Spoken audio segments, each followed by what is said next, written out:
Ah, so yes, a rom-com. What?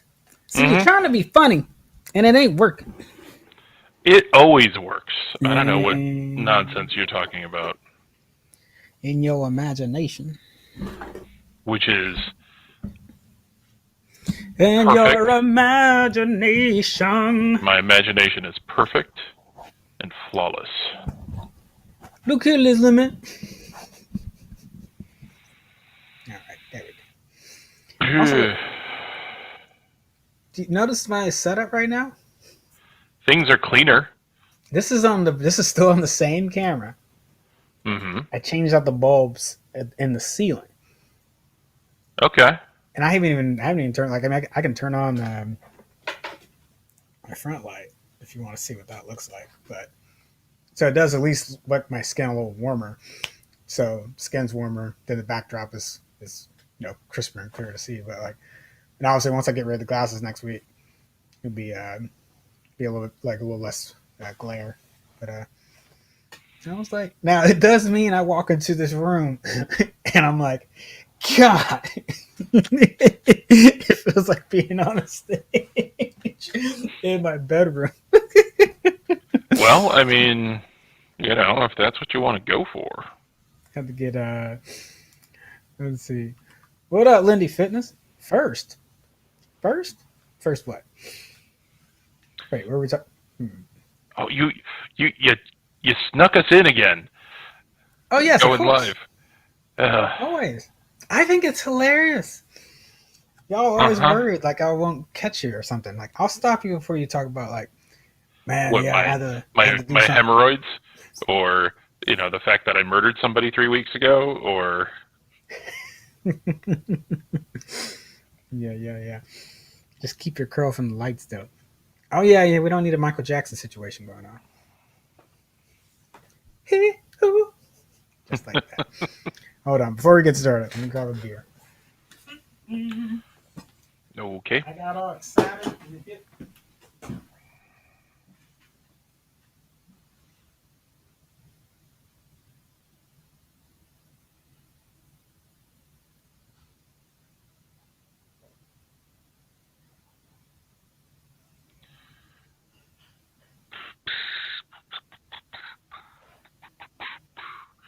Yes, ladies and gentlemen, this is exciting, riveting podcasting here of me just talking to myself.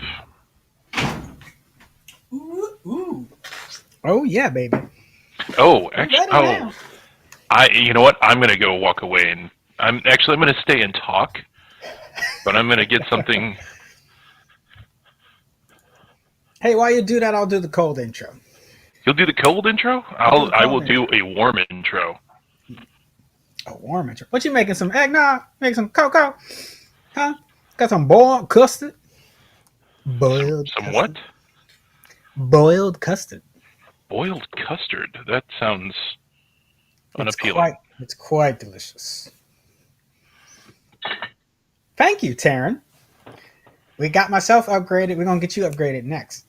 All right. We're gonna get you some lamps and a legit teleprompter and a camera. And there goes $1,000 out of a lot. Well, I think I sent you the link for that center cam, which may solve some problems for you. Get out! Get out! What? You don't like the center cam? We'll talk about it. Center cam? Yes. I don't remember. It feels like that might have been. How long ago was that? Like maybe a month ago. Yeah, see, I don't remember anything past a week. Okay. I see how it is. Anyway, it's a tiny camera that is small enough that you could put it in front of your screen. Oh. Ergo, the teleprompter. Ah. I see what you're doing. Oh, you mother trucker. Now, I'm going to call you out on stream. Look, that man is drinking the secret eggnog. And I say secret because he won't share the secret with anyone.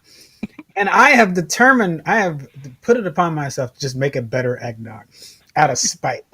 Good I know luck. I don't even want to drink your eggnog anymore, and I Uh-huh. don't want the You say recipe that. because I'm going to make my own. He says that publicly, Yeah, but let it he's be going to known. show up in a month or two. He's going to show up and be like, "Got it in the eggnog?" First of all, I don't have any free weekends to come up to Chicago, no way. So, Mm-hmm. uh, Well, I was going to make you a batch.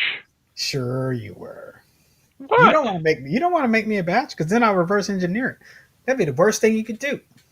Again, good luck. All right. Many people have tried. Yeah, I bet you just throw in a bunch of star anise, star anise, star anise, I star don't put Uranus. any starfish anus. Yeah, and we just got delisted from YouTube. All right, These were all scientific terms I used.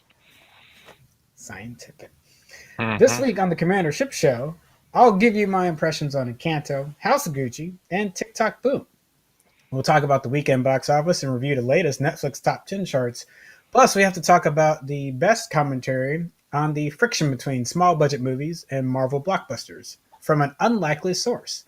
All of that and more starting now.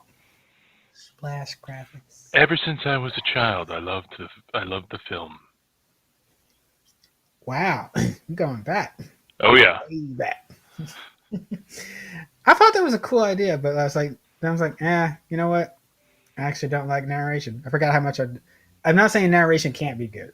I don't think that narration was good. I'll come up with something better. Sizzle. Some jazz music, so it sounds like an NPR radio intro. Dun, dun, dun, dun, dun, dun, dun, dun. Now listening to All Things Considered. What was it? Prairie. You're now listening to Prairie Home Companion. Today we have Peruvian throat singers. With us is Chad. He's been studying Peruvian throat singing for 15 years in Peru. What would our version of that be? What would be like the most pretentious?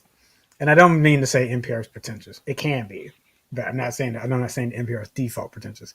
But what would be like the most pretentious film show name we could come up with? A film show name? Yeah, like a inside the movie critic studio. some bullcrap like that. Ooh, something that uses the word film instead of movie.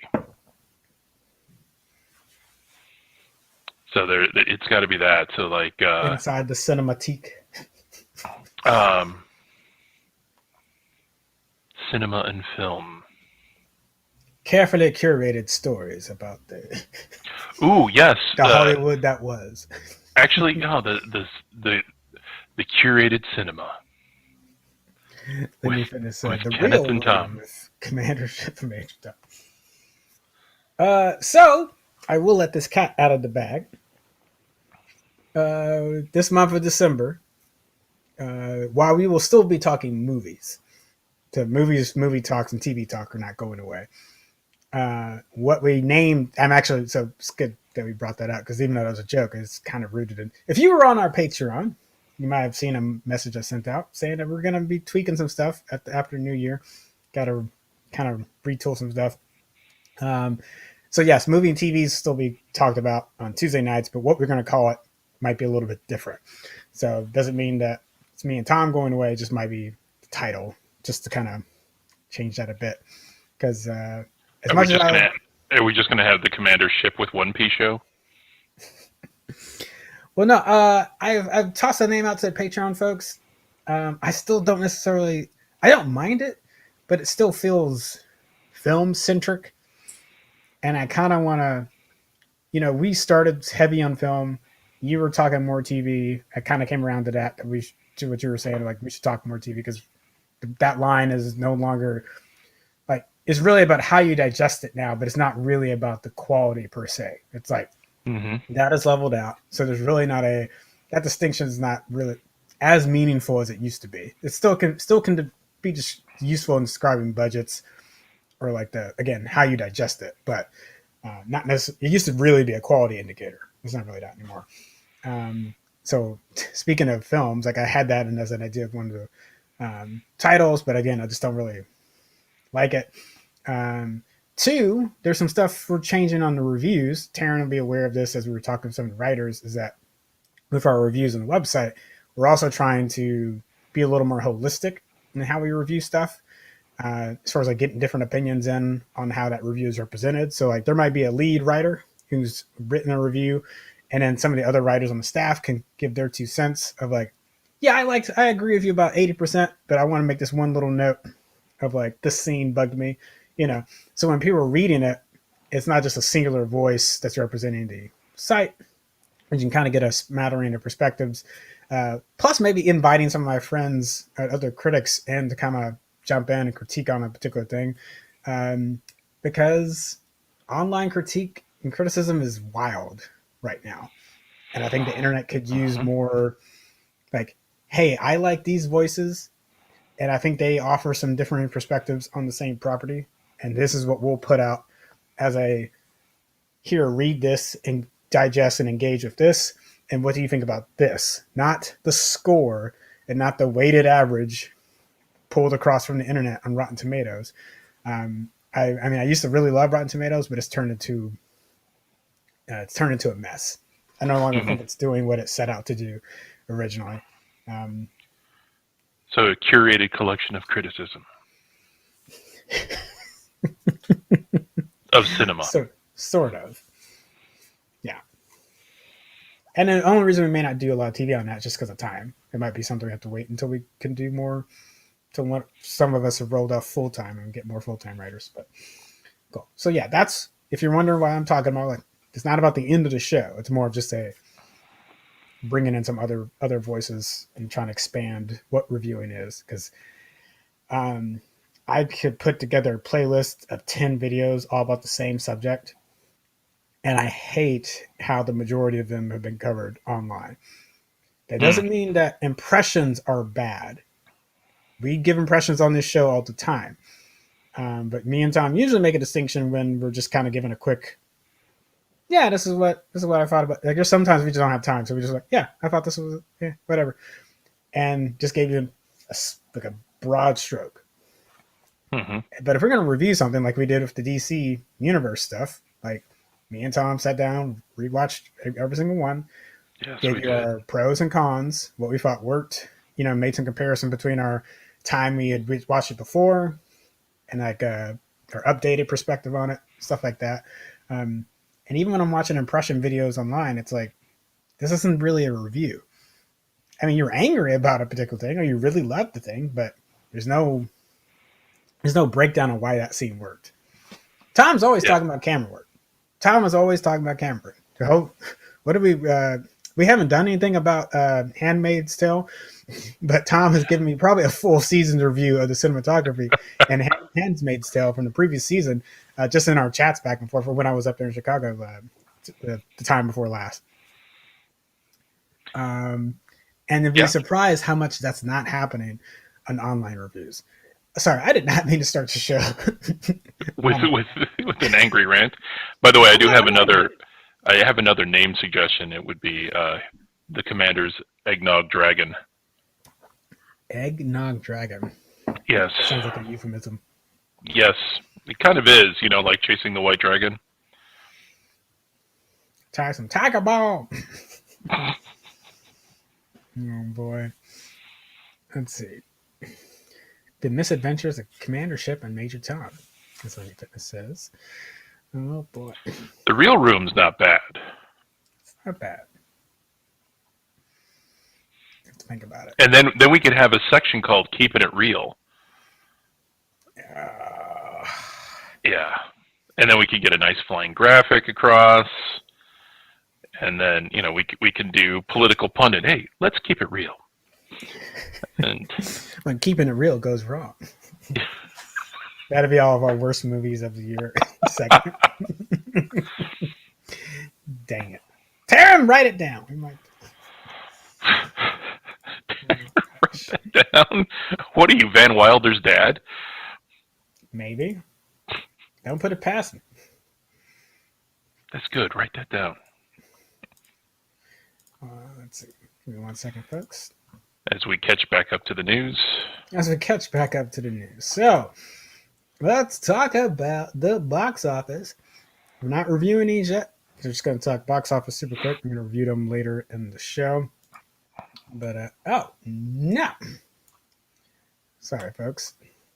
There we go. Well, at least it was just that and not something else. Dun, dun, dun. Wow. We're doing this? Yep. Is this what's happening today? It's vexing me. It's trying me. It's trying to vex me. It's trying me. Come on, Kenneth. Subscribe to something else. Dare you to. Use a different tool. Mm-hmm. So, this past weekend was Thanksgiving. Or, was it? A deal gone horribly wrong for one side. If you want to be complete, if you really want to keep it real, but we ain't got time to go down that rabbit hole. So naturally, during a holiday weekend, you can squeeze in more movies. I watched a ton of movies this weekend. So did a lot of families. And while Encanto had the biggest debut of the weekend, it split the box office with Ghostbusters Afterlife, which it came out the week before. So Encanto made now, because it's technically considered a 5-day weekend because of they count Wednesday totals in that.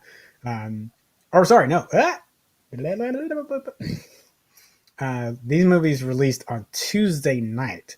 I apologize. They released on Tuesday night. So it technically should be like a 5 or 6 day, but they call it a 5-day.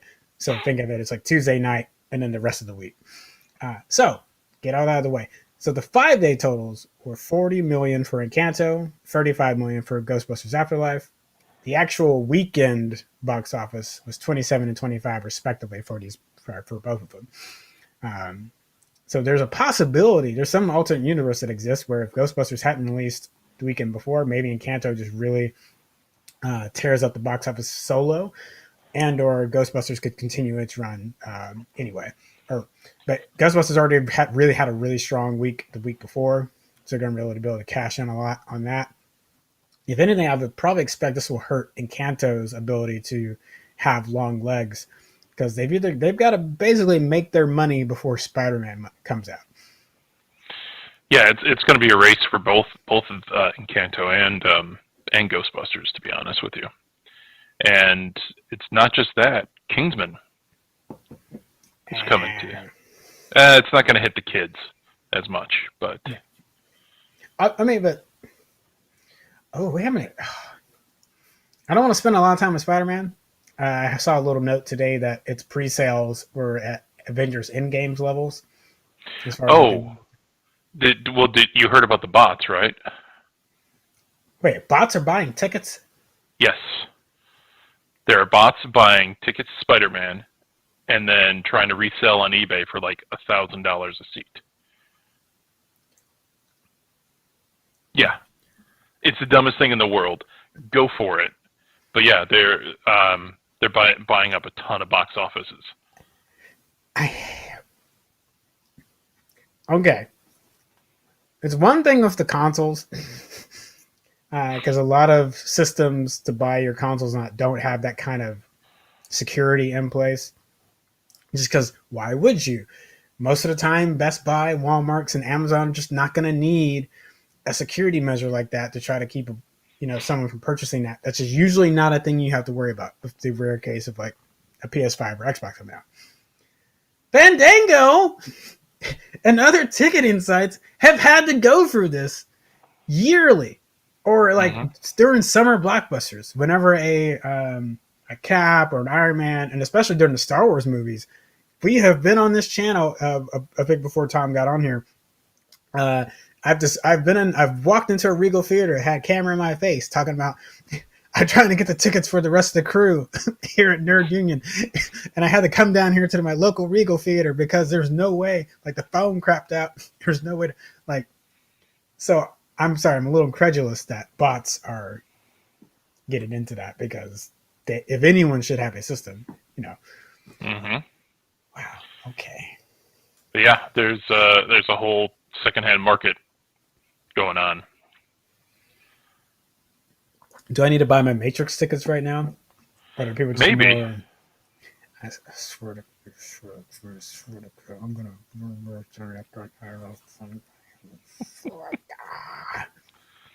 Now I'm, you just need to go to like support a smaller theater because Fandango I, because I am watching the Matrix Resurrections in IMAX on the 22nd in Nashville on the big screen.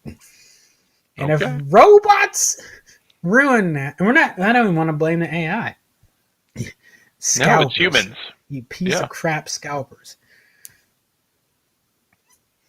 Couldn't even help my cousin get an Xbox Series X because it's like, man, I'm not waiting outside of a GameStop again to do that. So I No. did it once, and I'm like, and then I tried to fight some bots for him, try to get one, and I was like, I can't do it.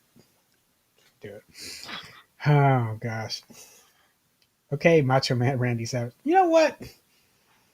Maybe. All right, we got way. Wow. Just Tom, you come back 1 week. I knocked everything out last week immaculately. I got done like I'm sorry to bring witty banter and conversation to this show. back to the show. Yeah. Hmm. Mm-hmm. But yeah, when you get to watch Ghostbusters and the slate of movies, let me know because I really would like to talk to you about Ghostbusters. I will I try have, and make that happen this week. have a mix. I feel weird. Okay. Feel weird. Yeah, yeah. All right. Next up, we have the Netflix top 10, and like I said last week, I'm really excited to give us this information and this data. This is not the current photo. It's hard to get a current photo because the way that it's got a freaking slideshow thing on the site. It's hard to get a snapshot.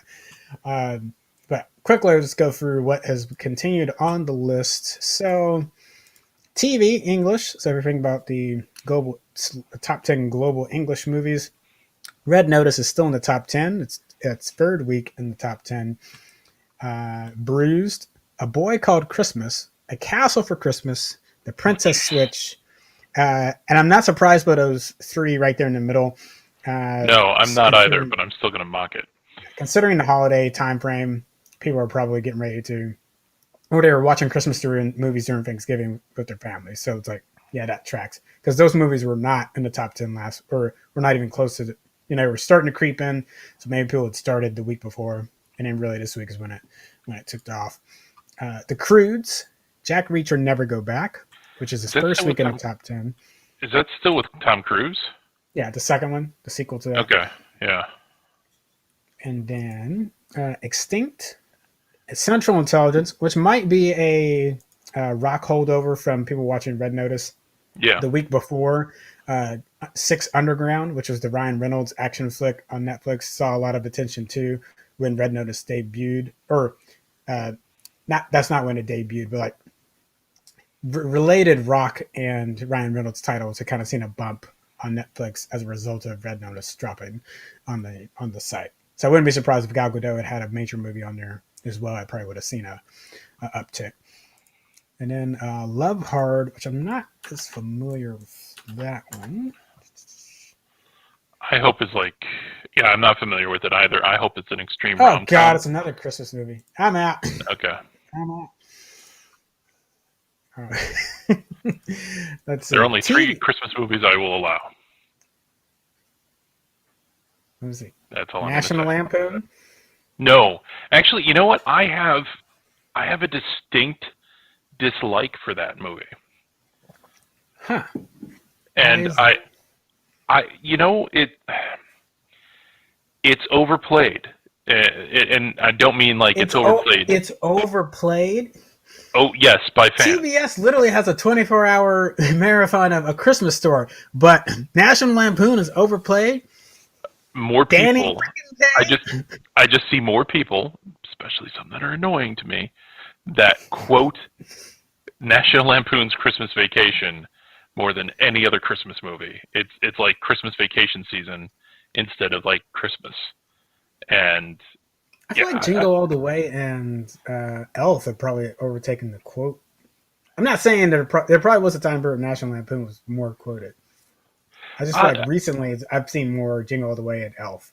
I think that's part of it is like there are people that just won't give it up, and I've never been a fan of Chevy Chase as well. All right. What is the actual allowed Christmas films? What was that? What are your allowable Christmas films? It's super pedestrian. I'll admit to it. And I actually forgot the third one already. It was in my head and was gone. You made the list. I know. It's sad, but no, it's White Christmas and and It's a Wonderful Life. Are 1 and 2. White Christmas. White Christmas. I'm a sucker for Danny Kaye. What do I have to say? Speaking of National Lampoon. All right. Wait, Danny Kaye was in National Lampoon? No, there's a I should have said speaking of National Lampoon quotes. Oh. And he's like, and we're gonna have the happiest White Christmas you've ever seen since Bing Crosby was tap dancing with Danny and Kaye. But yeah, I never. The best part, the unhinged rant from Chevy Chase in that film, which probably actually wasn't. Is that after he gets the fruitcake of the year or whatever? Maybe. Christmas bonus. Yeah, and they don't get the vote. Yeah, I think that's when he loses it. Is it? Yeah, because everyone wants to leave. Everyone's getting ready to try to leave the house. Taryn assumed Die Hard is one of the allowed Christmas films. I would have thought as well, but the amount of disrespect coming from Major Tom tonight, I don't know why I'm surprised. Hey, I sometimes, every once in a while, we don't agree, and that's okay. We should just do an action movie Christmas list, though. Instead of trying to include them with Christmas movies, let's just talk about action movies set during Christmas. So you could do Kiss Kiss Bang Bang. Hey, that's a lot of Shane Black movies. So Iron Man 3, obviously Die Hard, but you can also throw in Lethal Weapon. A lot of people forget about Lethal Weapon. Yes. Terrence says Gremlins. Yes. Yes. Gremlins. Also, Gremlins theme song slaps. There's no a horror / Christmas movie song track like that should not slap like it does. But you can listen to that on both repeat. Gremlins, I think, are Christmas movies. I know it takes place it's not in a mall. It's in that office building. Corporate building. Maybe? Because I think he is getting ready to go home for the holidays. Mm-hmm. Right, which is why they were talking about going back home to, which is why his father or someone brings, or no, the guy brings, something happens, the reason he gets Gizmo back. Yep. And that starts the whole shenanigans. Edward Scissorhands. Is Edward Scissorhands during Christmas, or is it just overall Tim Burton snow aesthetic? Yeah, I think it's more Tim Burton snow aesthetic. Batman Returns, though, definitely is. Which is also a Tim Burton snow aesthetic. Tim Burton snow Oh, gosh. I'm glad that we both were on the same page of what that aesthetic was. Someone's probably going to say Nightmare Before Christmas. Isn't that a Halloween movie? I think it's more of a Halloween movie that happens to be set during Christmas. Yeah. It's spooky Christmas. But it's not really a Christmas movie. I wouldn't be upset if I saw it on the list, but I might push back against it a little bit. Character of President's Day. President's Day? What is that? Wait, when I first read President's Day, I'm like, is that one of those cop movies where Denzel Washington plays himself and trains somebody? I thought it sounded like it was about the one about the Boston bomber. President's Day. I don't know. Taryn gotta give us more context. Do I gotta look up a movie now? I'm not looking it up. I'll let Taryn drop us a little synopsis in there. We'll continue moving to talk about some of our news and announcements. Euphoria, the Zendaya-led, Sam Levinson written and directed show about a drug addict that comes out of rehab and is trying to readjust their life. Has a premiere date of January 9th, and there's a trailer you can go check out when it will debut on HBO Max. Pretty wild trailer. I have not watched Euphoria. It's not one I've been able to catch back up on. There's a lot of HBO Max. They're like, still need to watch Raised by Wolves. Like I am super behind on some TV shows. So I've heard some good things on it. Wait, you didn't finish Raised by Wolves? No, I haven't even started. Okay. If you don't like it, it's because you're a millennial on your phone instead of I wish you'd been on last week. When we get to House of Gucci, I want you to get into that. All right. Oh, Gremlins 2 is on President's Day. Got it. Instead of the semi-annual Lincoln's birthday. That feels weird. Mm-hmm. It feels like an odd. Someone's like, "Hey, when should this movie be set?" President's Day. I'm like, really? Well, he's got to go home for some reason. We got to make a 3-day weekend. I mean, MLK was right there. Because then it'd be even weirder. See, like, President's Day is just kind of like, if you did it on MLK weekend, it's like, are you trying to say something? Well, also remember that was released in the 80s. Oh, when did MLK? His birthday was because there's two separate things. There was like the recognition of his birthday and then the federal holiday. It didn't necessarily happen at the same time. Yeah. So I don't remember because there was that whole. And it wasn't until the 90s that Arizona and a few others adopted it as a national holiday, and it became a national holiday. Or what if there was all this whole set of 80s movies that were like...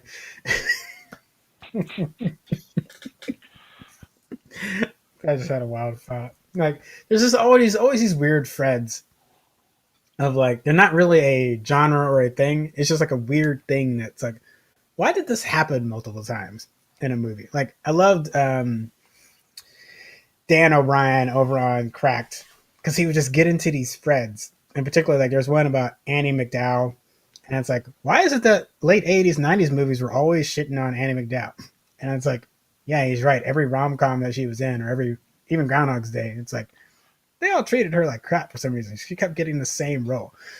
Then he's got a good series of this. But I love Freds. Love Freds like that. Mm-hmm. Sorry. Getting distracted. Sorry, I am just distracting. And because you tee me up for it is what it is. You don't even really say a whole lot. No, I just press the commander buttons. The commander button. Ant-Man and the Wasp: Quantumania has wrapped filming. Director Peyton Reed showed us a still, which we assume is, again, we don't know what the scale is, so people have assumed this would be Ant-Man in his largest form as Giant Man, with Wasp at her normal size. I mean, it could also technically be Ant-Man at regular size and Wasp at multiple size. That's the fun of this photo, knowing how their shrinking ability works. But nice little still to show them working together as they get ready to do something. We really haven't heard a whole lot on Quantumania, other than who the villain is going to be. Played by Jonathan Major, bringing in Kang the Conqueror. But yeah. So cool that filming's wrapped. We still have a long ways away before that we get to, that's 2023. So Marvel is really just racking and stacking movies at this We're going to get marveled out pretty hard, I think, come summertime. I agree with you. All right. This one is sad. That good. Well, I don't know. Real quick. The Yahya Abdul-Mateen II, playing Morpheus in the upcoming Matrix movies, or Matrix 4, Matrix Resurrections. He's been pretty busy. He had he did a fantastic job in Candyman. Again, we were just talking about Matrix. He's just been in a number of projects, so it's not surprising to occasionally see an actor have to drop off a project. Unfortunately, I'm a little sad because it means he's not going to be in the upcoming Mad Max film, or a prequel starring Anna Taylor-Joy in the role of Furiosa. So Tom Burke is going to be taking over his role. You most recently have seen, if you watched the movie Mank, which is available on Netflix, he was playing the young Orson Welles. He's even though his moments are kind of short in the film, he does a really good job. So I don't know what exactly he's going to be doing in Furiosa, but I'm actually really this. I mean, I hate it from Abdul Mateen because I love him. He's doing really cool stuff. So, but apparently he's going to do a passion project of his that we don't know what exactly it's going to be about. But that's the reason he's like, I really want to commit more to that. So, really excited to see what that is. But Tom Burke, it's not a bad choice either. But I really don't know what he was going to be doing. So, yes, it'll be interesting. I do actually need to see Mank. I never got around to that one. Yeah, it's a lot of fun. I like it. It's just really it's not a retelling of Citizen Kane, but it's interesting seeing elements of that story told from a different perspective, and really getting more into the Randolph William Hearst issues and his influence on Hollywood and on just print media and just Hollywood in the U.S. in general. So, it's kind of curious to see it from that perspective. Mank being a very manic, obsessive character trying to write. I really like it, and it's Gary Oldman just like pulling an Oldman all over the place. And also, I'm weirded out. I'm genuinely weirded out by Anna Taylor-Joy playing Furiosa. Hey, you buzz that head.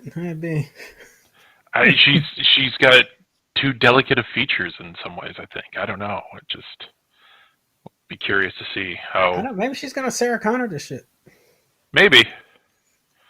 I'm saying if Linda Hamilton can like get in the gym and be, not that that's what every action woman needs to have, but that's no.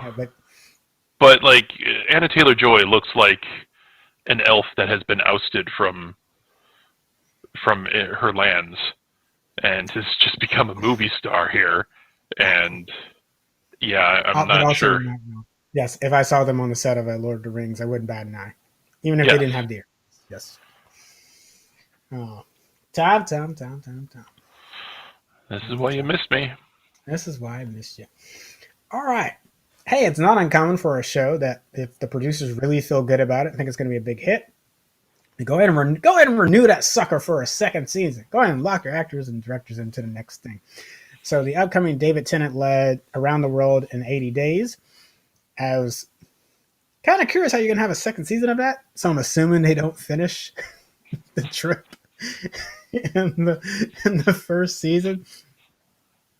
Whatever. No, it's just the last episode is just this, it's a montage. Everything's a montage. Mm-hmm. But the PBS Masterpiece produced show, I haven't got to say that on this show ever. Speaking of pretentious names. Come on. Masterpiece Cinema. Masterpiece Theater. Yeah, that's what we could call it. Masterpiece Cinema. Yeah, that's what I'm saying. Masterpiece Cinema. You said theater. That's the correct, All right. Anyway. Wait, yes. Second season has already been confirmed by producers over at PBS, and also bringing back showrunner Ashley Farrow, who will continue showrunning second season of Around the World in 80 Days, and also another Jules Verne property, Journey to the Center of the Earth. Why we need another Journey to the Center of the Earth when we've had... Yeah. I mean, Around the World, if you think Around the World has been adapted, we have too many adaptations of Journey. It's like in that kind of like Sherlock level of adaptations. You got your Basil Rathbone. Yeah, you got Jackie Chan. You got DJ Qualls restarting the Earth's core. All kinds of stuff like that. Oh my gosh! Uh-huh. When I tell people that's basically still an adaptation of it, they're like, "What?" I'm like, yeah. Mm-hmm. Independence Day, War of the Worlds. Yeah. So is Mars Attacks, effectively. Yes. Well, yeah. Actually, Mars Attacks is based off of a card game or card/board game that is based off of War of the Worlds. Yeah, It's that kind of could like be the four-door BMW 6 Series. that could be another mini series that we talk about. It's like, what are movies that are not straight up adaptations, but they But basically interpretations, are? yeah. Yeah. So like, Independence Day will be on that. Yeah, Lenny Fitness, mind blown. Wait, you serious? You didn't? I mean, yeah, maybe I don't know. People don't. I say that. I mean, I could go down that list. I could go down that list. Yeah, we will not start that now. Moving on. Moving on. Power Rangers. More importantly, Amy Jo Johnson, Amy Jo Johnson, pictured on your right, is the smaller one. the smaller one in black dress. Amy Jo Johnson. Amy Jo Johnson is, and I, out of respect for Amy, I did not just throw up a Power Ranger photo because that's probably all people ever throw up there. And I'm like, come on, we can do better. Not that I don't think she still goes to conventions and stuff, so I don't think she would mind it. But anyway, and yes, Lenny Fitness, the original Pink Ranger. Yes, you got to get that Pink Ranger money at the conventions. Yo, they can charge for them autographs. You can make a nice penny off them autographs.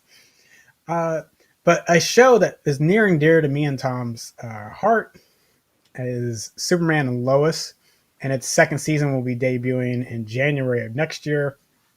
And Amy Jo Johnson is not necessarily confirmed how many episodes it's directing, so it could be one episode. They've any CW show has kind of brought in a variety of, and it's not uncommon for any show to bring in some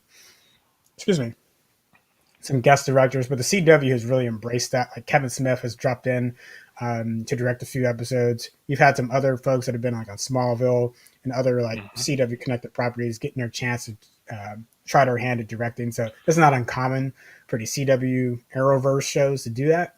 That's why you don't see Tom Welling starring in TV shows anymore, because he's directing them. Right. And I can keep you connected in the industry, without necessarily being in front. So I'm all for it. But she's done a few short films. She's also done a series of films for herself, not a kind of loosely connected trilogy of feature-length films in Canada. And I would argue, aside from Jason David Frank, she's probably been one of the more successful Power Rangers. There's a Green Ranger I'm thinking of who was in, who ended up being in Dreamgirls and some other like dramatic roles. She was in a show called Flashpoint that aired in Canada for 4 seasons. No, 5 seasons. I apologize. Let me take that back. For 5 seasons. So that's a solid run. Yeah. And then there was the one that did a bunch of porn. Yeah. Wait, what? The Red Ranger, I believe. Rocky?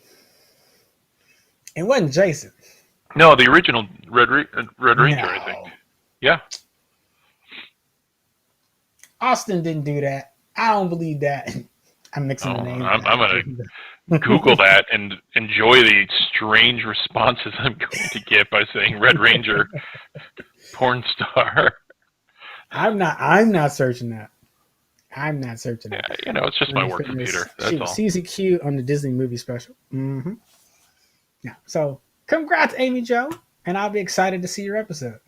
I'm very stoked for that. Next up, this one just makes sense, honestly. Although there's one thing I will call out. There's a little weird in articles I was reading on it, so I don't know. This goes back to that copy pasta thing that's happening across news sites that I've been railing against the last couple months. So we're not going to repeat it here. Lord of the Rings Season 2, the filming will be moving from New Zealand, specifically to, and these are some particular UK studios, Bray Film Studios and Bovington Airfield. There's been a variety of shows and movies that have been filmed there throughout the years. Now, this is not a knock on New Zealand. I love New Zealand. Also, their prime minister is amazing. That's not here nor there, but New Zealand's pretty cool. It's expensive to shoot in New Zealand, and it doesn't matter how many film credits that are given. It's just hard, the costs that are associated with it. It's not just from a production of executing the shoot. That's probably give or take similar, or maybe can get that down or get that a little less than other locations. So logistics. It's the logistics of, you noticed, hey, we were given reports on for Love and Thunder, and how were some of the ways that we were able to indicate when someone was joining the cast? Karen Gillan has bought a house in Australia. Natalie Portman has bought a house in Australia. And I know, yes, two different countries, but I'm still pointing to that direction of the world. But that showed us that you had to like really commit to being there. Like you couldn't just bounce around anywhere around the U.S. or go back to your country of origin. Like when you're shooting there, you have to be there. And for a TV series, which is obviously requiring more episodes and a longer commitment from whichever actors are connected there, it's not surprising that they'd want to move production to the UK. That one cuts down the costs logistically of travel, and also just gives a little more freedom to the folks that are operating in the show, especially considering if they want to do any other projects, they would basically be committed to Lord of the Rings, and that's it if we're continuing New Zealand. Now, we do know that the first season has largely been filmed in New Zealand. That's mostly complete. So here's where the problem was, the copy pasting I saw happen across websites. Everyone was saying that the release date was going to be in September of 2022. So do you mean for season one? So which one is it? Because we know season one's basically wrapped filming, so they're working on post-production. So do you mean season one's getting ready to release? And then that's a lot of post to do, so that's not unreasonable for it to be September of 22. Right, Tom, what I'm saying is there should already be a season in the can. Mm-hmm. So like, yeah, if it's season one's coming out, I agree with you. That makes sense. Yeah. Season two, though, what are we gonna get? Like, that's what I'm trying to say. Like, why would it be releasing twice in the same year? Oh yes. Something doesn't. And I caught that in multiple articles. So I think maybe someone misspelled and said season two was debuting in 2022, and they meant to say season one. But it's a little. Stop it, people. Stop it. All right. And our major story, because, hey, the news cycle is actually pretty light for once. So our major story before we give out and talk about movies from the weekend. On this channel, we've talked about Martin Scorsese. Who's the other director recently? Oh, Denis Villeneuve. And then variety of different Ridley Scott recently. Just piling on the Marvel train, talking about, and particularly in Scorsese's point, calling it like roller coaster films that really just don't add a lot of substance and are kind of weakening the Hollywood well, and the availability of people to shoot or do anything else. There's parts of that I agree with, but not necessarily all of it. Obviously, Marvel stars came out to defend themselves, kind of like throwing right hooks as much as they could. And fans of the various creators and directors, depending on where they landed at, also threw a lot of blows and stuff back and forth. So I could tell you how I feel about it, but this recent quote from Stellan Skarsgård, posted in an interview and also on his Twitter, it's really good. So I figured I'd just read you his words and let you see what he thinks, because these are problems that me and Tom have brought up on the show before. So I'll just read it real quick, and then we can discuss. So he says, "I've got nothing against superhero movies." He explained, "I've been in a couple, and they definitely have a place. The problem is that the system that allows 8 people to own half of the wealth in the world enhances the power of the market forces. So small and independent cinemas rarely exist anymore outside a few big cities. There's no distribution channels for all the mid-budget films that have the best actors, the best writing, because they can't throw up $3 million for a marketing campaign. And I'll add, especially if they have already spent $3 million alone just on the film. They probably don't have additional $3 million just for marketing. When cinemas let them in, they do so for 1 week, and if it doesn't pay off in a week, they're gone." He continued, "Remember that The Godfather first opened in 100 cinemas in the United States. Big films now open in 4,000. They had small ads in the New York Times, but it grew and grew because it was such a good film. people's opinion has no chance anymore, and that is sad. I think that we should have Marvel films and more roller coaster films. We should have other films too, and that's a sad thing.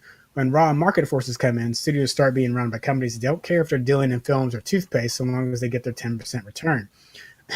And this is considering how much flack we've given HBO. This last line just really kills it for me. When AT&T took over Time Warner, it immediately told HBO to become lighter and more commercial. They were always making money, but not enough for an investor. Yeah. Tom, I'll just give you the floor. So that last line is, as someone who has worked in the financial industry for more than 15 years, yeah, this absolutely is the key core to this, is that investors look very harshly at how money's made. So like, if you pay attention to the market news, you'll hear like McDonald's stock dropped 15 points today because their quarterly earnings was 3.4% instead of 3.6% as they projected for this quarter. It isn't that they lost money. It isn't that they lost 0.2%. It's that they didn't gain 3.6%. They still profited at 3.4%, which probably represents, no, and not even profited, grew 3.4%. So they don't care about profits. They care about growth, and they care about growth on investment. And the same thing that happens with movies. Same thing happens with food and, many other industries. Like, for example, one of my favorite fast food joints that's local around here, a couple years ago was bought by Berkshire of Canada. And so what they're doing is they bought this from a local guy who was already a billionaire and probably sold it for about $4 billion. And they are waiting to collect their $4 billion back, and then they're going to IPO it while compressing the expenditures and expanding the cost. So like over the past 4 years that they've owned it, they've reduced the size of sandwiches. They've reduced the quality of the food that they've had while maintaining or increasing costs to the customer. And you see the same thing with film. They don't take risks anymore. And there was, how's this for pretentious? I was listening on NPR the other day. We're really not trying to shout on NPR. No, NPR. It's just I was actually listening to NPR. Yeah, and they also sometimes it's set up. They I think it was Throughline did a thing on nostalgia and marketing, and how nostalgia really confused us until about 100 years ago, and then someone discovered, someone actually thought nostalgia was a physical thing in our body, like a bone called the nostalgia bone. But what they found was that it's a mental experience. And then in the 1950s or the 1940s is about when they started figuring out how to use it to advertise. And I think a lot of that has a lot of play in that. Like, we've got Ghostbusters back again. We had Halloween this summer. Think about how many movies The Matrix is coming out again 20 years later. So and even as much as I like it, I have to admit still we have to admit that even for that. Yeah. So there's definitely there's a risk averseness in Hollywood these days that I was really hoping to see more of that with Netflix being creative. I'm hoping that with AT&T out of HBO, we'll see that again with that, because HBO was making enough money. Yeah, they really were, and they're like, you know what? We could spare a couple $1 million. Let's make a TV show about pseudo Mormon gangster who's trying to have his plural marriage lifestyle at the same time. And then it turned into a 5-season masterpiece called Big Love. You know, we never know what's going to hit. Who would have thought that a probably much beloved show by our viewers is a complete nostalgia fest, Stranger Things. Remember when? I mean, it's a great show. It's well written. It's fun. Show. And the kids everybody acting in that is spot on. But when season 4 comes out, it will be 2 seasons past its due date. It had think? one great season, 2 was fine, and they overstayed their welcome. 2 was a bit much. 3 was a bit much with the Russians, but yeah, 4 they don't have any desire. It's real quick so that I'm going to a rant, because maybe this will be something we should bring up before the next season comes out next year. To me, it is a secret mystery box. It's in the same vein as Lost and J.J. Abrams films. They're just a step removed from calling it the mystery box. Because if you look at the things they set up in that show, they aren't really interested in exploring any of it. So they'll tease you. They'll tease you with some ideas of like, hey, this is a thing from D&D that you all love. Here's this and here's that. But to me, when the Russians appeared in season 3, and it's just this entity, but they didn't really care to give you any more about them. They basically, you could have plugged any other villain into it. It really didn't affect it except for the time and the setting. So they're really speaking more of the theme of the 80s than they are any tangible threat. I'm like, okay. So you don't, this is just... Remember the Red Scare? Yeah. And I'm like, okay. So yeah, you don't actually care about fleshing this out at all.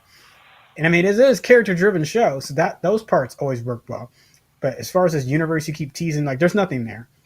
So sorry, it felt like there was in the first season, because there was still, mystery, and it's like we don't know how the Upside Down works, and it's like, okay, cool.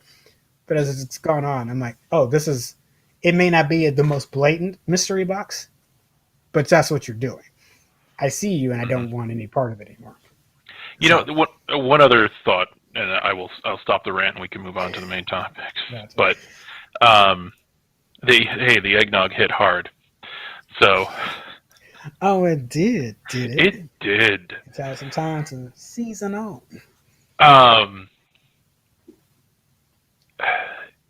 Oh no, I lost it.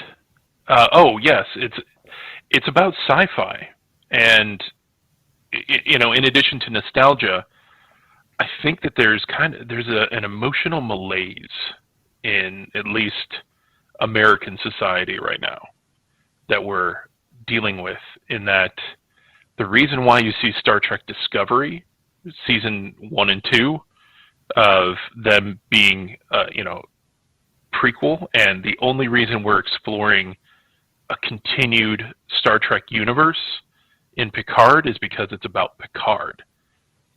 But if you look at Picard, we just have such a hard time imagining a future anymore, like a utopian future. And it's like either, we're done with that, kind of like we were in the 70s when we had all these dystopian sci-fi movies going on. And because I think that explains a lot of the backlash Doom got. That as successful as it was, there's these contingents that were just like calling out. They were just being upset about particular parts of the movie, and I'm like, I mean, if you don't like it, that's fine. But like, that thing's been a dynamic in sci-fi and stuff for a long time. So like, I definitely hear what you're saying. Like, there is a malaise, like a tiredness, a weariness from it. Well, it's not just a weariness. We're in that cycle. Yeah, I don't think it's necessarily a weariness from sci-fi in particular. I think it's a weariness from society, in that, like, there's a whole lot of Well, I mean, polarization going but on. what I And mean is like they don't necessarily oh, want to be reminded of it. So there's a yes, the weariness in reality, and then it's like I think that's the reason the Marvel things have done so well. Again, is the escapism. yeah, they're But cotton candy, which there's nothing wrong with that. of course, now the problem it, it feels like we're shifting to something else, You but know, I couldn't quite tell you. I couldn't quite tell you what it is yet. I'll talk about that when if I get an opportunity to talk about the one movie that I saw that's still somewhat relevant Gotcha. because I'm So, so behind. yeah, yeah. Let's talk real quick. So this really won't. There's no spoilers. So if you're worried, like, oh god, he's gonna spoil them, there's not really. This is just give you my thoughts on these because I got to watch them over the weekend. Encanto, Tick Boom, and House of Gucci. Encanto and House of Gucci were in theaters. Tick Tick Boom is on Netflix. Um, Encanto is really solid. I because of what happens in the trailer, I was expecting this to be kind of. I expect a lot of Disney movies to kind of go into kind of adventure romp. The characters got to go find a particular thing. And what was refreshing about this one is when they say it's like when it's set in the house, it is set in the house. Like it is trying to figure out a mystery inside the house. Um, so I was impressed because I kept waiting for like, oh yeah, now we're gonna. Oh no, she's investigating another thing here. Oh, she's investigating another thing here in the like, and it Oh, may they're be a in the little, den, so it's yeah, Clue. yeah. Okay. It almost feels like it almost feels like a magical version of Clue, in the best way possible. If you just don't have Tim Curry, right? I guess if we had Luis Guzman, that'd be the closest we could get to a Tim Curry. We get John Leguizamo doing doing his best, just Oh, impersonation. you know, speaking of him, by the way, I think maybe next week we should talk briefly about how Netflix must have gotten quite a deal on '90s New Line Cinema movies. Oh, you saw that too. Yeah. We should definitely talk about that next week. Taryn, write it down if you're out there. Also, I will note that this is definitely a super blurred topic, but since I've been talking about colorism so much, I love that there's a really good spectrum of skin tones in this picture, and when you watch the movie, that is continued. So it's not just the family members you see there, like the townsfolk that they mingle in with. It's not all just like light skinned South American or Hispanic origin folks. Like it's a really good spectrum of skin tone, which I was highly impressed by. Um, since Lin-Manuel Miranda seems to be doing every score for every Disney musical, what did he He's start at? he's Moana. a Sondheim of our time. Um, I will say I was least glad of like this sounds the least Lin-Manuel Miranda of it because composers and artists can have their ticks, things that they're very familiar for them. So there are some things that are like, okay, that sounds like a Miranda tune. There's plenty in here, like the song "Don't Talk About Bruno," that I was like, yeah, nice. Hmm. That's nice. When you get to it, you'll know it. It's a nice little montage moment in the movie, which is fantastic. Kept speed through some parts to kind of start building towards that resolution at the end, and I'm like, And believe it or not, it's a secret diss track against Bruno Mars. Lin-Manuel and Bruno have had beef for like 20 years. yeah. Taryn's there. Taryn's noting it on Slack. Thank you, Taryn. I appreciate it. Yeah, and then yeah, there's a really. I have been on record saying that as much as people love Frozen, I'm not really knocking Frozen per se. The resolution to Frozen always kind of rubbed me the wrong way. I was like, that doesn't quite fit to me as far as the emotional build. Frozen 2 does a better job of that, in my opinion. Both sisters together, I think, are working in a better tandem of. It feels a little one sided to me when I watch Frozen. Here in Encanto, the emotional release that needs to happen here, I think it's just executed really well. And the two characters have the most friction. talk it out well at the Hmm. end. And I'm like, good job, Disney. Good job. And it's nice to see that they have a Mentat there. Get out.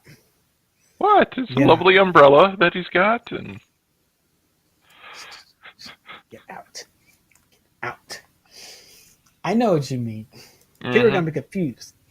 All right. So that's all I got for Encanto. I'll give a full written review this week. But super solid. Definitely recommend folks to go watch it. wow, a lot of musicals. Yeah. So Or one. this is just musically orientated because of Gaga. Oh, yeah, yeah. So this the timing. While Stephen Sondheim's death this week was unfortunate. Obviously, he's been the most influential and dominant voices in Broadway for the past 50, 60 years. Um, Seeing Bradley Whitford play him in the Tick Tick Boom was fantastic. It just felt like a nice confluence of, again, not that it's nice that the death tied into that, but it was um, I don't know. It's the coincidence of those things coming together at the same time, of folks being re-interested into the creator of Tick Tick Boom, Jonathan Larson, getting to learn more. If you didn't know who Stephen Sondheim was, um, getting to learn more about him before this, and or learning more about him after his death, knowing how much Jonathan Larson and Sondheim had worked or gotten to work together. Sondheim mentor Larson was really cool. You get to see little aspects of that in Tick Tick Boom. And then there's just it is a who's who of Broadway cameos in the diner scene. When you watch it, you know what I mean. It is beautiful. So for the Broadway nerds out there, you probably already know. You probably already watched it, so you don't need me to tell you again. So you can just commiserate with me and how much you liked it. But it was an impressive little bit of they're just kind of sneaking into this diner, and you're like, wait, whoa, ha, ha, ha, ha, Is that Kristen Chenoweth? No, I don't think Kristen Chenoweth wasn't. Well, then No, we it's get not a musical. I mean, no, let's we get be we get clear. Baby Newirth. We get oh wow, I'm like, Any Glee cast members? Any Glee cast? Because No, I'm Broadway. yeah, Broadway. and Glee's not Broadway. yes, but what's her face and what's his face have both been on Broadway. Oh my gosh, I'm blanking. I can see faces. It hurts. Are they dead people? No, wow. Yes. Really? That's Hmm. insensitive. We're talking. I want to slap you so much. All right, fine. I can't believe you made me have to look it up. I'm not making you look this up. It's your own bad No, memory that's making I you do know. it. My brain just decided to just stop. All right. Try to get to the. Smiling faces, singing faces in Tick Tick Boom. Let's see. So we had some Hamilton start, like obviously Lin Manuel gets his cameo inside of it, inside the diner. We get Philippa Sue and Renee Elise Goldberry. Bernadette Peters is the brain what I was Okay. trying to think of, and it just would not come to me. Um, we get Adam Pascal, Wilson Germain Herrera, Daphne Ruben Vega. Let's see, Cheetah Rivera, Felissa Rashad, which is what I was super surprised by. I was like, what? Joel Gray, Beth Malone. It's just, they just Post Malone? Nice. get out. Beth Malone. No relation, I take it. No. I'm going to, now I am going to come to Chicago. Okay. To make Well, you pay. then maybe you'll get some eggnog. Maybe. I'll just, Hmm. anyway. So it's not just about the cameos. It's, there's just a lot of spiritual succession of like themes. You can see that because Lin-Manuel Miranda also performed Tick Tick Boom on Broadway before Hamilton came out and was a hit. I can see some inspirations of possibly like the themes of this story being imprinted on the Hamilton. Andrew Garfield, I was like, did they auto-tune this? No, that's him. That's him, man. On top of Garfield just getting to act and not being a weird Spider-Man thing where he's got terrible lines that he's got to try to execute. It's like, okay, he's got pipes and he's doing really well in this as a struggling artist. I love it. And they didn't do any type of reference to Turn Off the Dark. Ooh, there could be one in there, and I don't know. I will. That would be hilarious if it is snuck in there. I don't think so. That would be hilarious, though. Oh gosh, Tom. Now I really want there to be. Oh, please tell me there's one. But it's definitely worth your time if you love Rent. If you like Lin-Manuel Miranda projects, you'll like this film. Garfield does a really good job. Alexandra Shipp does a good job. We get High School Musical. What's her name? Selena Gomez? No. No. It's not Selena. I thought she was in. I can't remember. I know. It's all right. I just blanked on it. Vanessa Hudgens. Yes. Yeah. Yes, the Jai Courtney of Selena Gomez.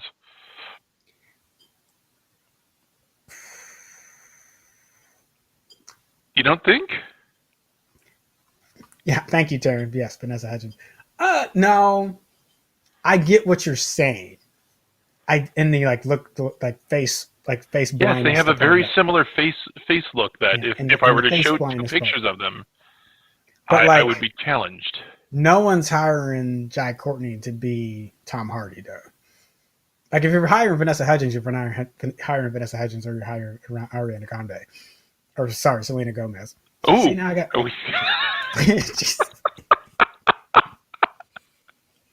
face blindness. But Tom Hardy, Logan Marshall Green, Jai Courtney, those last two I named, you probably have never seen, you probably can't even think of who they, No. I know who Jai Courtney is because I've seen Spartacus. You can. The rest of the folks can't. Yes. Sorry, that is not meant to be a slight on either of them, but I get the face blindness that Tom's talking about.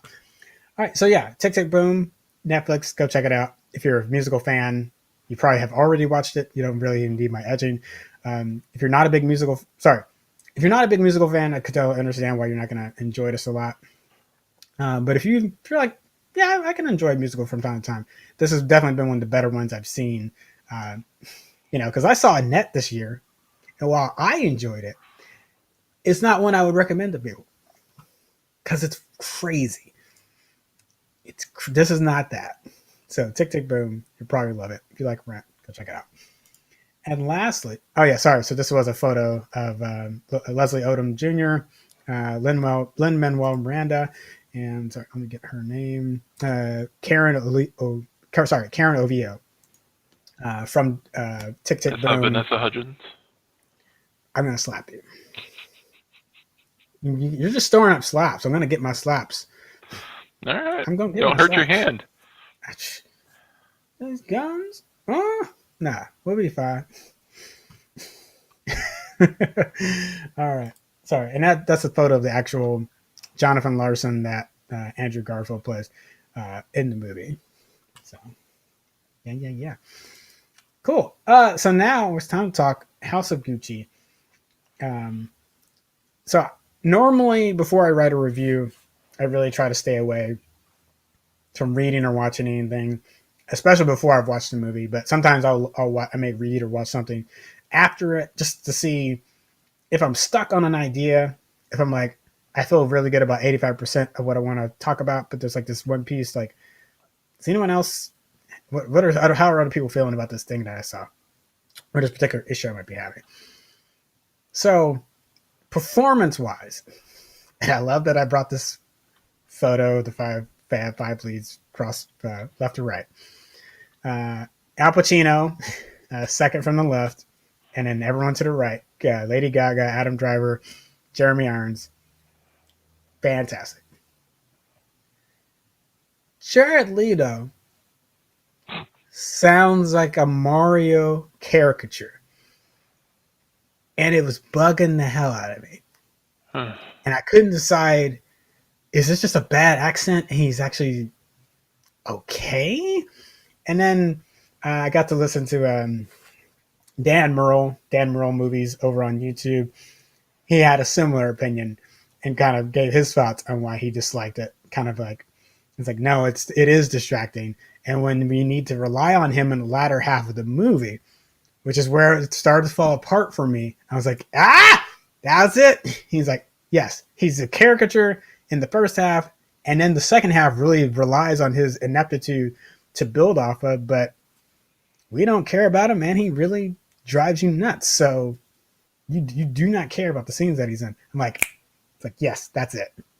So if you're really excited about this movie, I can tell you that Pacino knocks it out of the park, having a balance of very Pacino-esque moments. You're not getting like a hoo-ah kind of thing, but there's times where there's moments where it's time for Pacino to ham it up, and that works really well. And there's times for Pacino to be reserved. He does really well. Gaga is just the star of the whole thing. She's conniving, just I need man, I don't know what the next thing for her would be, but if someone's like they want to put her in a gangster movie or have her as like a boss, like some kind of not necessarily a villain person, not even kind of like comic book villain kind of thing, but like just really have her play a more villainous role, I would be down to see it based off of this. This was fantastic, super manipulative in it, just weaving her way in and out of situations.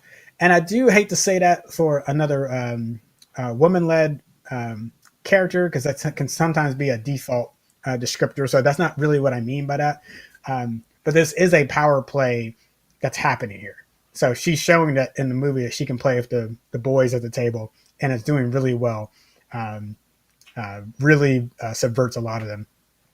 And then Adam Driver, quietly, probably the most boring performance you've ever seen from Adam Driver until the second half. And if it wasn't for Jared Leto, I think we could enjoy the second half of this film a lot better, because basically what's happening is that, again, this really isn't spoiling anything, but Gaga's character as his wife is, as she's manipulating the family, is building him up, because by proxy, both of them being strong together benefits her. Until Driver's character gets a little big for his britches. And we finally get to see Driver kind of get out of the shell of that character more by the end. But again, it's trampled by just, yeah. You could probably chop a few of Leto's scenes, get this thing down to like 2 hours and 10 minutes instead of 2 hour and 37-minute runtime. And I think it'd be right. I think it'd be perfect. I think it'd be right where it needs to be at.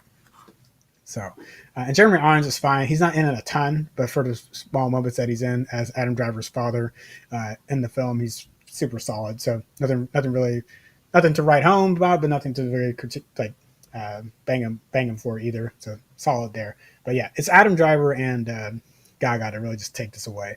And unfortunately, they can't save a horrendous last half. That's just, so I'm sad. Because this could have been good.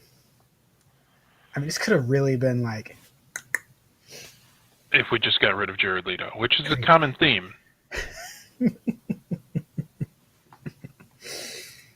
Yeah.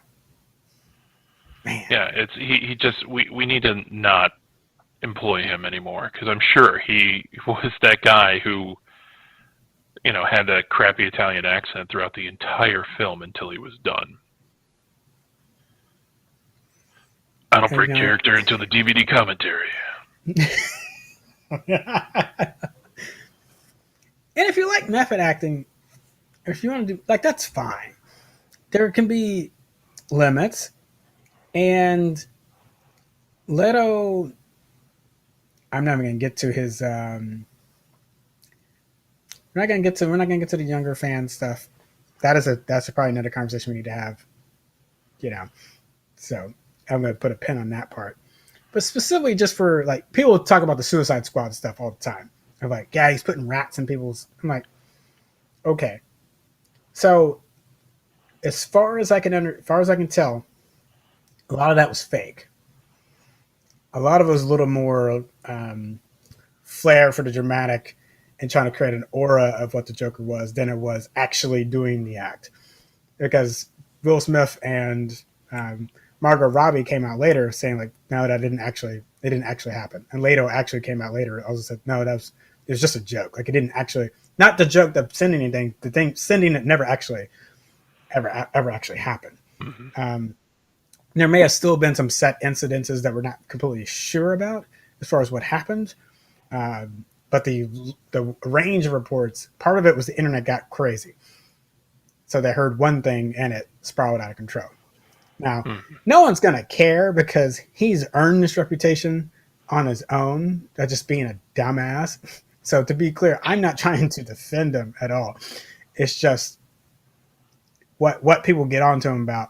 There's bigger issues as far as how he interacts with his fans and the ages of the fans that he interacts with than his actual on-set performances.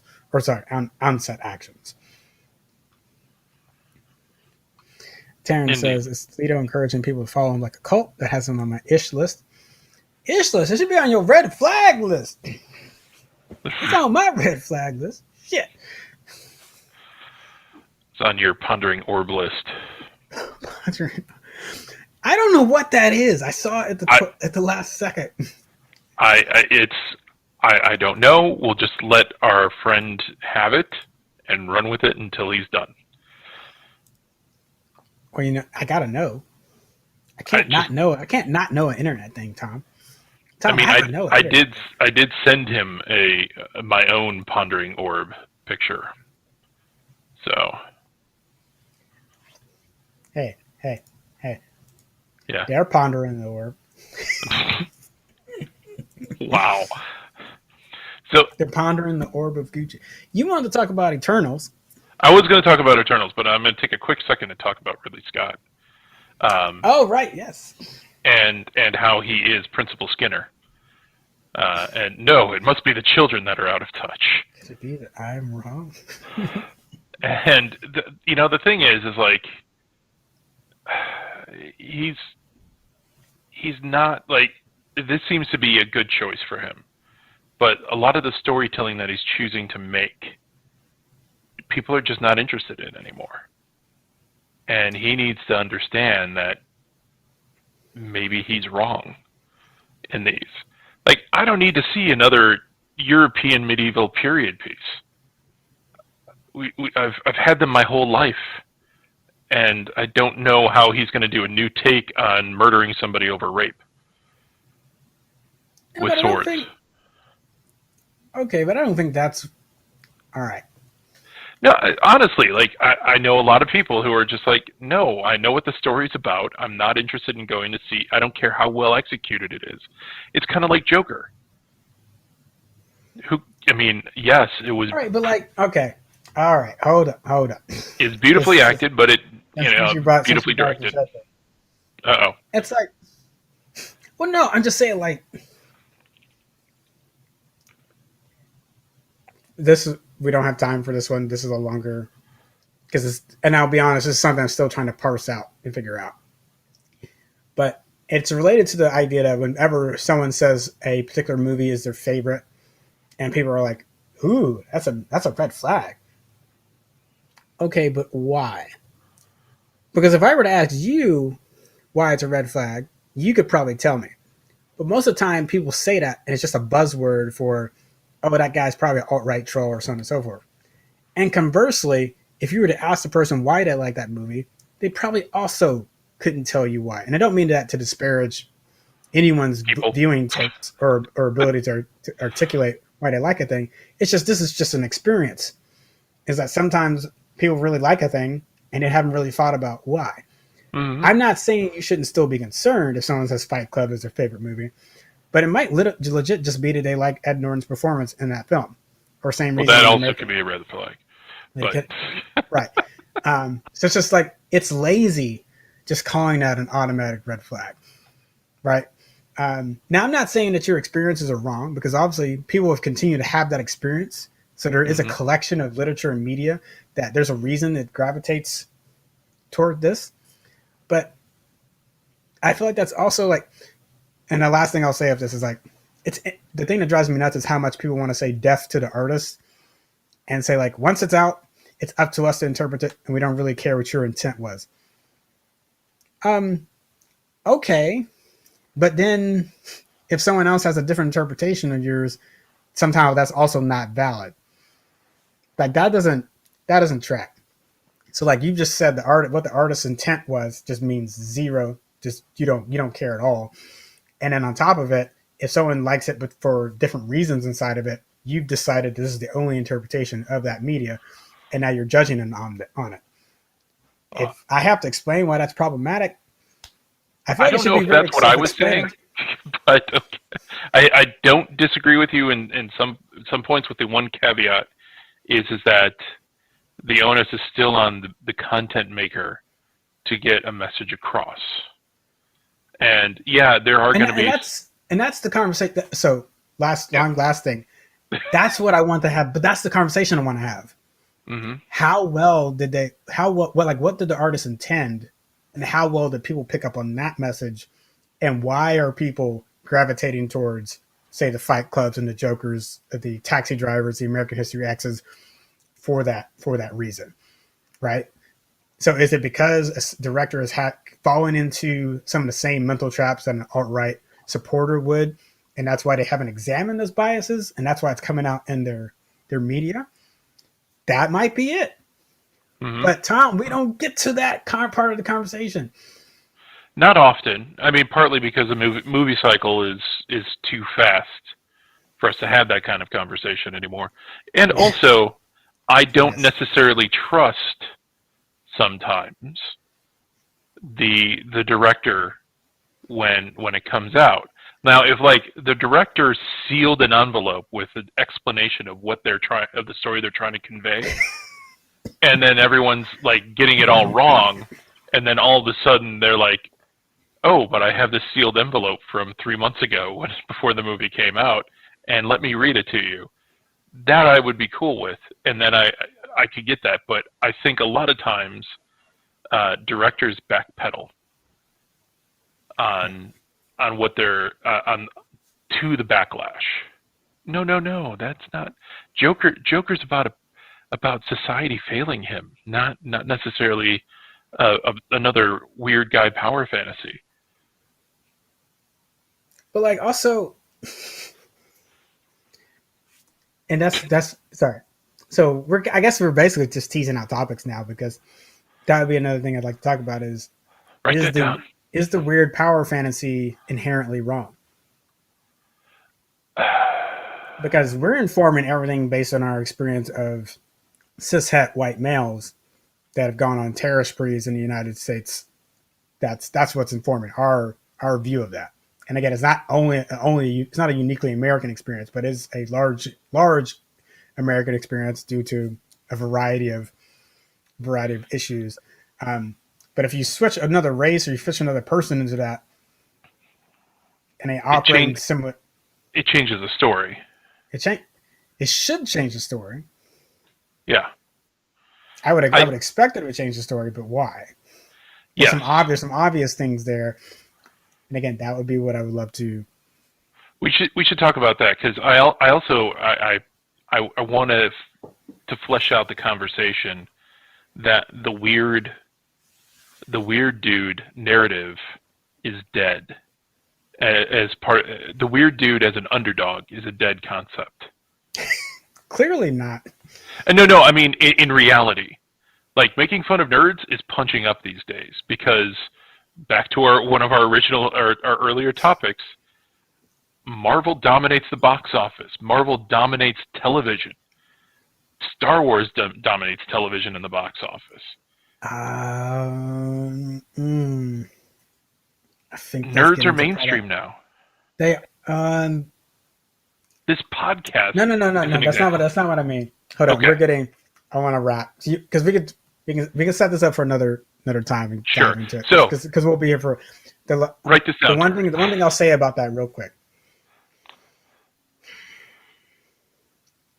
Gathering thoughts. So really, my thought has a lot to do with fandom gatekeeping. And this is not trying to justify sexist gatekeeping whatsoever. So like, let me be very clear. Let me be very clear on that.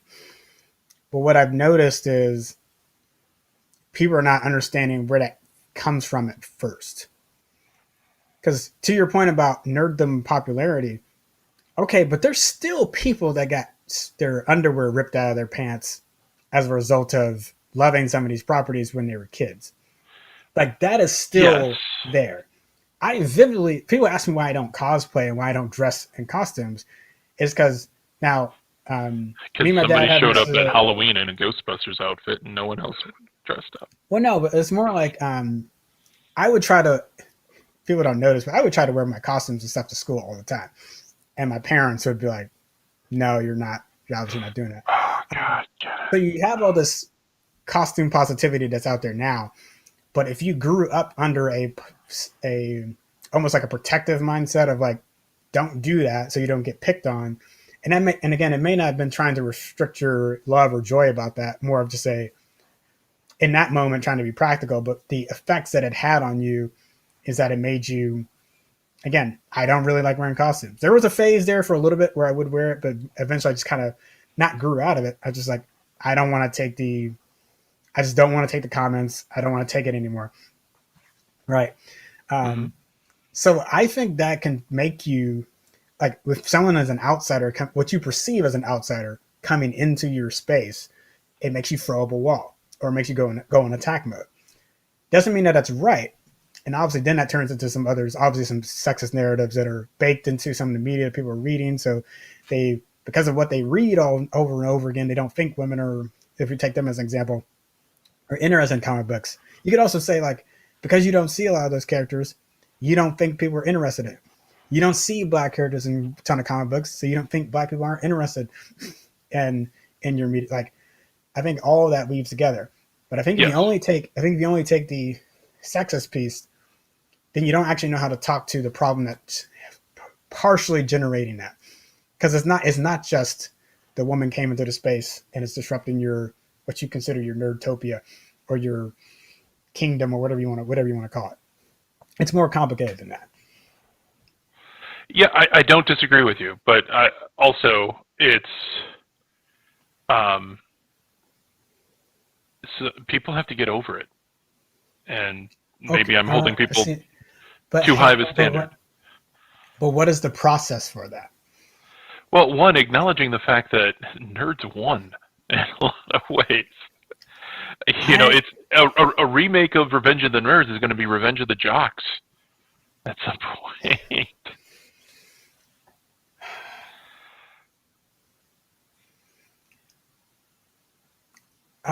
Maybe this is because I don't disagree with the idea that there's a lot of grown dudes that are still carrying the PTSD / emotional baggage of growing up nerdy. But there's also a time when you need to acknowledge the fact that you do have power in a situation. Which I also think is what leads to some of the abusive situations we've seen. Yeah. Where someone gets vaulted to their power structure gets inverted. Right? I think that's what we've seen with different streamers or people that have gotten popular on YouTube of talking about different channels or stuff or finally gotten their shot at stardom, and then the way that they treat their fans, or they've had some shady or just downright terrible convention interactions because they never examined those issues. I mean, I think about it for myself. Like, I grew up small. I entered high school at 4'11" and like 65 pounds. And I was picked on a lot. And then by the time I was 20, I was the monster that you see today. And I had to like actually stop myself and say, you know what? You're no longer that tiny person anymore. You need to change the way that you think about things. So nerds, change the way that you think about things. Yeah. Anyway, Eternals. I don't know if we're good. Make it quick. All right. No, I can make it really quick. Is that Eternals, Shang-Chi, and Black Widow, you know, are all part of the next phase, right, of Marvel. And what I'm seeing in them is a different way of storytelling. and I think it's pissing off a lot of the Marvel fans because that's what they're used to is, the Avengers style storytelling. But I'm really interested in where they take this storytelling, this type of storytelling, where it's less the typical hero's arc of the rise, the fall, the rise again, and instead it is solving different types of problems. Usually solving problems that are within themselves as opposed to external problems. I mean, there's still external problems that they have to fight, but the real battle is within themselves, which I think is interesting. But I'll defend the fans a little bit in this way, though. Why did it take you 25 movies to do that? Oh, yeah. I'm sorry, like you coddled and packaged a product together for over a decade.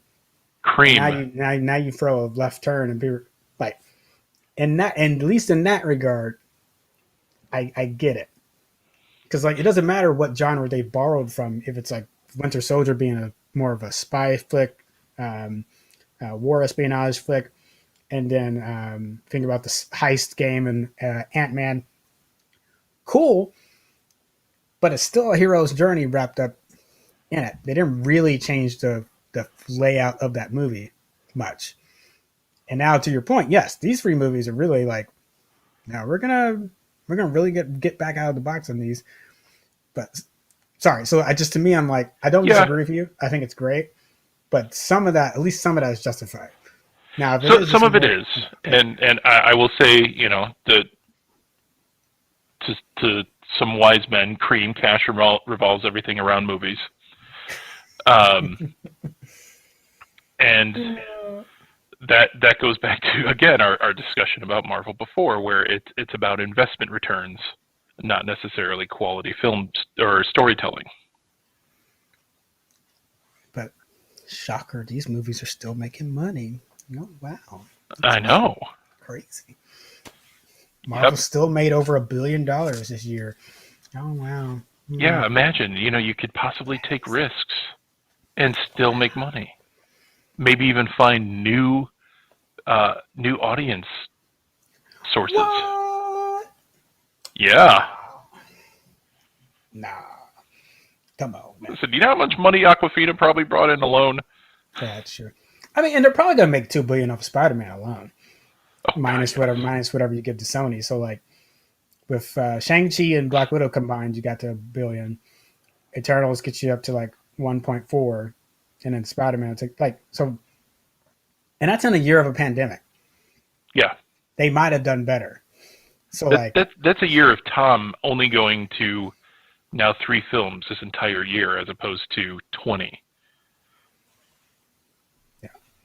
Taryn says Phase 4 has been some of the most beautiful films. I would also agree with that, especially Shang-Chi and Eternals in particular. I like that, the visual style a lot. Yep. Chloe Zhao maybe need to cut off a little bit of Eternals, just length-wise, but it is. I gotta rethink about the MCU, but it's probably the best shot. I mean, I did. I mean, I gotta think about it. I've been trying to think about it since it came out. I haven't really had a chance to go back and rewatch anything to check that, but my inclination has been that it's the best. As far as best shot Marvel, maybe. Though I was really enjoying a lot of the cinematography choices for Black Widow, especially with fight scenes. But yeah, but there are some CGI shots in that just. Yeah. I'm sorry, I can't. They mostly do a good job. Budapest is fantastic, is really good.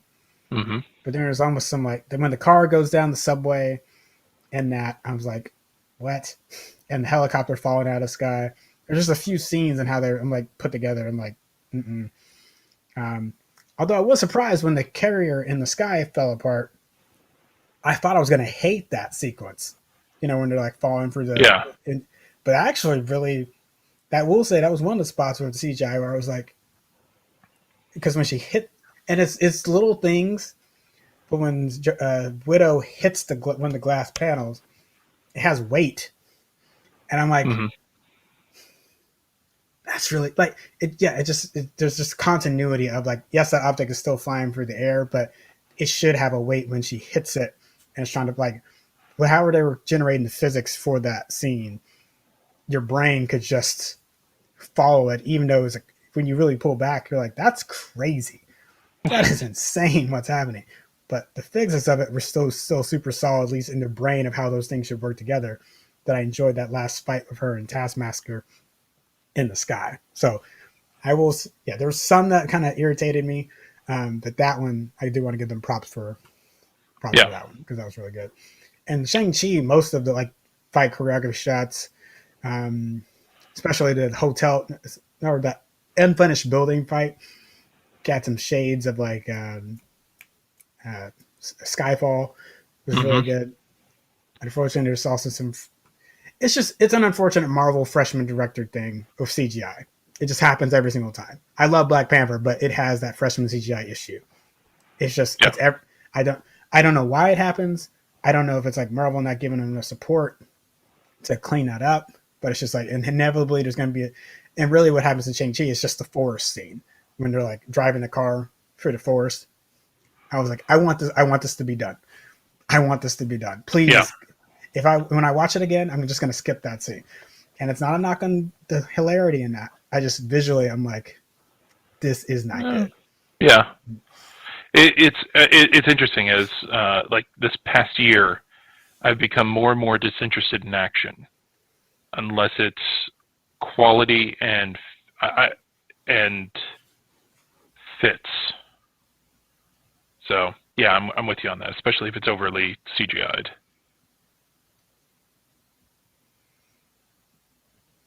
All right. All right. See, I told you I'd be quick. Yeah, you are. You are. All right. That's what she said. Yeah. Self Stop burn. it. Self burn. Stop it. Self burn. All right. Lenny Fitness says, sounds like me with Vicious and Cowboy Bebop. I still haven't given my Cowboy Bebop impressions, but maybe I'll do that next week. And then, yes, you're wondering, Hawkeye's out. Why didn't we talk about Hawkeye? I didn't see it yet. Oh, I I'm sorry. did. I'm a little busy. Yeah, you were busy watching movies. I was busy watching Hawkeye.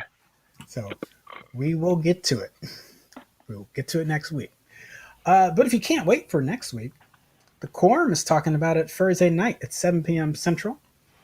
And Hawkeye, that's over what? on our Discord. So you can go check that out and talk to the first two episodes of Hawkeye with us, along with the first episode of the Cowboy Bebop live action as well. Oh, excuse me. So I'm sure if Lundy Fitness wants to rip out a new one for Cowboy Bebop, there's a time and a date for you to come on in. Later on Thursday night, Red Shirt Rejects, we're going to be talking about Star Trek Discovery Season 4, giving you our impressions of that. You're talking to me about the Kobayashi Maru? Me? I was. Yeah, she totally does need to be like, what? Oh, thank you, Taryn. Sorry. Second episode of live action Cowboy Bebop. Sorry, I'm getting my weeks mixed up. We did start last week on the first episode of live action Cowboy Bebop. Yes, and I realize it's a show that's debuted completely on Netflix, dropped all at once, but we ain't all got time like that. Okay, cool. So Retro Rejects, 9 p.m. Central, hosted by Kyle Nelson and Trevor Law, and I produce on that show. So yeah, we're going to talk some Star Trek Discovery. Cool. You got anything you're watching this week?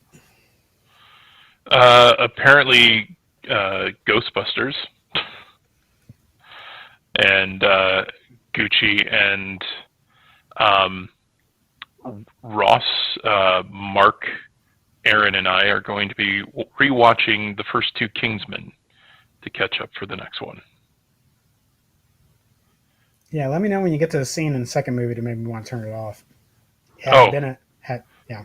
yeah, that's going to be interesting with the audience. Yeah. Sorry. Kingsman 1. Yeah, fine. But there's a hint of the problem that's going to come up in the second one right at the end of the first Kingsman. I should have known it. Yeah. So when I say I do not care about this third movie, that is, I've never had, and you would think it's not even that. I'm not trying to trivialize it. I don't know, for people that are like, that's it. I was like, but it just feels so invasive to me. Yeah, I just could. It's invasive, and it's an unnecessary escalation. Yeah, because you wrote that. It's not like that was a real world device that you're like, that's how they designed it in the real world. So we're like, no, you wrote that. I just hope that the Icelandic princess said, "What the f? You want me to say what? I would never say that." Yeah. So apparently I have lines. I didn't know I had lines, but I have lines. All right, folks. Yes, you've been listening to the Commander Shipp Show with my amazing host, Major Tom. Missed you, Major. Miss you It's been too. a bit. Yes, if you're on Patreon, we're having a conversation about the future of the show. We'll continue that conversation with you on Patreon. Eventually, we'll release more of that conversation publicly and kind of get your thoughts on it. But you kind of heard some teaser of what that's going to be. So it won't be long before the general public gets to talk about or weigh in on that. Yeah, I'm super excited. But yeah, we're excited. We'll see you next week, Tuesday. Oh, well, maybe we'll see you next week. We're working out some scheduling stuff. I said on state last night that I'm getting eye surgery. So timing wise of that next week, well, we'll see. Then Hopefully maybe I'll get my COVID booster. Yeah, I'm going to do that after I've had the surgery so that I'm not dealing with the headache of my eyes and potential booster effects. Don't want to have a double whammy there. Just be a miserable man the entire time. Cool. All right. We'll see you all next week. Bye.